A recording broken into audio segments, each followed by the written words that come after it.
Mendarda police સ્ટેશનના in charge મહિલા PSI એસ.એન. Sonara સાહેબની બદલી વિસાવદર પોલીસ સ્ટેશન ખાતે થતા મેંદરડા પોલીસ સ્ટેશનની જગ્યા ખાલી થતા નવનિયુક્ત પીઆઈ પી.સી. સરવૈયા સાહેબ હાજર થઈ ચાર્જ સંભાળેલ.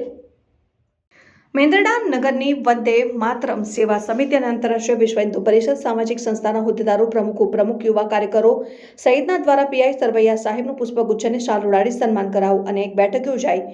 પીઆઈ સરવૈયા સાહેબ અને પોલીસ સ્ટેશનમાં મુલાકાત બાદ સંસ્થાના પ્રમુખો, યુવા કાર્યકરો બેઠક યોજાઈ. જણાવેલ હતું કે મેંદરડા તાલુકા, શહેર અને ગ્રામ્ય વિસ્તારો સહિતના વિવિધ ગામોમાં શાંતિ સુલે જળવાઈ રહે અને પોલીસ પ્રજાનો મિત્ર છે તે યુક્તિ સાર્થક કરવા હંમેશા પ્રજાની સાથે રહેશે. આજથી શરૂ થતો ગણેશ ચતુર્થી મહોત્સવ શરૂ થવા જઈ રહ્યો છે, ત્યારે પોલીસ વિભાગ દ્વારા ચુસ્ત પોલીસ બંદોબસ્ત ગોઠવી ગણેશ ચતુર્થી મહોત્સવ દરમિયાન કોઈપણ પ્રકારના અનિચ્છનીય બનાવ બને નહીં અને શાંતિપૂર્ણ ઉત્સવ ઉજવાય તેવી તકેદારીના ભાગરૂપે પોલીસ ચુસ્તપણે પોલીસ બંદોબસ્ત ગોઠવી સંપૂર્ણ સહકાર આપશે. નગરના તમામ નાના મોટા વેપારીઓ, ગ્રામજનો અને રાજકીય બિનરાજકીય આગેવાનો સહિતનાઓ દ્વારા પોલીસને સંપૂર્ણપણે સાથ અને સહકાર આપે તેવી આશા વ્યક્ત કરવામાં આવેલ અને મેંદરડા પોલીસ પણ ગ્રામજનો સાથે હંમેશને માટે રહેશે. પોલીસ પ્રજાનો મિત્ર છે તે યુક્તિ સાર્થક કરવા હંમેશા લોકોની વચ્ચે રહી પ્રજાલક્ષી કામગીરી કરશે તેવો સંકલ્પ વ્યક્ત કરવામાં આવ્યો હતો.